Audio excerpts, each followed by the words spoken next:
হযরত ফাতেমা রাদিয়াল্লাহু তাআলা আনহার ইন্তেকালের সময় হযরত ফাতেমা রাদিয়াল্লাহু তাআলা আনহার ইন্তেকালের সময় প্রাণের স্বামী হযরত আলী রাদিয়াল্লাহু তাআলা আনহুকে ডাক দিয়ে বলেন, ও প্রাণের স্বামী আলী, হযরত ফাতেমা রাদিয়াল্লাহু তাআলা আনহা হযরত আলী রাদিয়াল্লাহু তাআলা আনহুকে ডাক দিয়ে বলেন, প্রাণের স্বামী আলী, আমি দুনিয়াতে বিদায় নিয়ে চলে যাব। যদি আপনার কাছে কোনো ভুল ত্রুটি করে থাকি আমাকে আপনি ক্ষমা করে দিন। হযরত আলী রাদিয়াল্লাহু তাআলা আনহু প্রাণের স্ত্রী বিবিকে ডাক দিয়ে বলে, ফাতেমা, তুমি তো আমার কাছে কোনো ভুল করনি, তাহলে তোমাকে কেমন করে ক্ষমা করব? যদি অন্য কথা বলার থাকে তাহলে বলো। হযরত ফাতেমা রাদিয়াল্লাহু তাআলা আনহা প্রাণের স্বামী আলীকে ডাক দিয়ে বলো, গো প্রাণের স্বামী আলী, আমার একটা ছোট্ট একটা ওসিয়াত রয়েছে, আপনি মানবেন নাকি? হযরত আলী রাদিয়াল্লাহু তাআলা আনহু বলে, প্রাণের স্ত্রী ফাতেমা, তুমি তোমার ওসিয়াত বলো, ইনশাআল্লাহ তোমার ওসিয়াত মানব।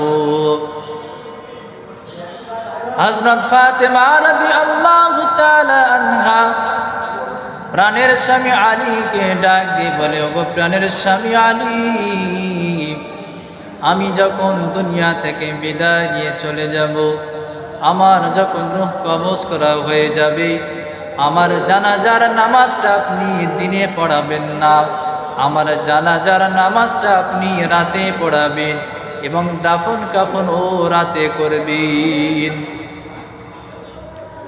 হযরত আলী রাদিয়াল্লাহু তাআলা আনহু বিবি ফাতেমাকে ডাক দিয়ে বলল, বিবি ফাতেমা, তোমার জানাজার নামাজটা রাতে পড়াবার কারণটা কি একটু বলবে? দিনে কেন পড়াবো না, রাতে কেন দাফন কাফন করবো, একটু কারণটা কি বলো? হযরত ফাতেমা রাদিয়াল্লাহু তাআলা আনহা প্রাণের স্বামী আলীকে ডাক দিয়ে বলে, আমি আমার জিন্দগিতে কখনো বেপরদা হই নাই, কখনো পর্দার খেলাফ চলিনি, আমার শরীর কোনোদিন বেগানা পুরুষ আজ পর্যন্ত দেখতে পাইনি। আমার জানাজার নামাজ যদি রাতে না পড়াই, যদি দিনে পড়ানো হয়, তাহলে হাজারো হাজারো মানুষ আমাকে দেখতে আসবে। নবী পাক সাল্লাল্লাহু আলাইহি ওয়াসাল্লামের বেটি ইন্তেকাল করেছে, সব মানুষ আমাকে দেখার জন্য ভিড় লাগাবে। আমি কখনো বেপরদা হই নাই, বেপরদায় চলি নাই, আমার শরীর কোনো দিন বেগানা পুরুষ কোনো দিন দেখে নাই। যদি আমার নামাজ আমার জানাজার নামাজ যদি দিনে পড়ানো হয়, হাজারো হাজার মানুষ এসে আমাকে দেখবে আমি কেমন ছিলাম। আমি ফাতেমা লম্বা ছিলাম না খাটো ছিলাম, আমি সরু ছিলাম না মোটা ছিলাম। যখন সবাই মানুষ সমস্ত মানুষ আমাকে দেখবে, দুনিয়াতে তারা আলোচনা করবে, নবীর বেটি এমনটা ছিল, নবীর বেটি এমনটা ছিল, রোগা ছিল কি মোটা ছিল, এমন তারা আলোচনা করবে। হযরত ফাতেমা রাদিয়াল্লাহু তাআলা আনহা বলেন, ও প্রাণের স্বামী আলী, যদি তারা দুনিয়াতে এমন আলোচনা করে, আল্লাহ পাক কাল কিয়ামতের ময়দানে মাশারে যদি আমাকে জিজ্ঞাসা করে, তাহলে আল্লাহর সামনে কি জবাব দেব?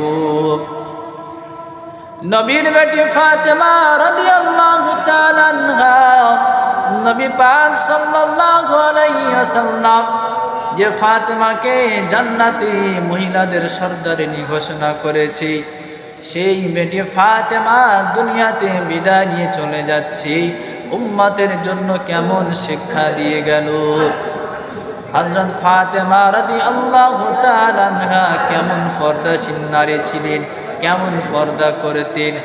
আর আজ আমাদের যুগের মহিলারা কেমন পর্দা করে? পর্দা তো করেই না, চুল খুলে ঘরে বেড়ায়, অর্ধ উলঙ্গ পোশাক পরে রাস্তাঘাটে চলাফেরা করে। যদি স্বামী পর্দা করতে বলে তাহলে সেই স্বামীর ঘর সংসার করতে চায় না। আল্লাহ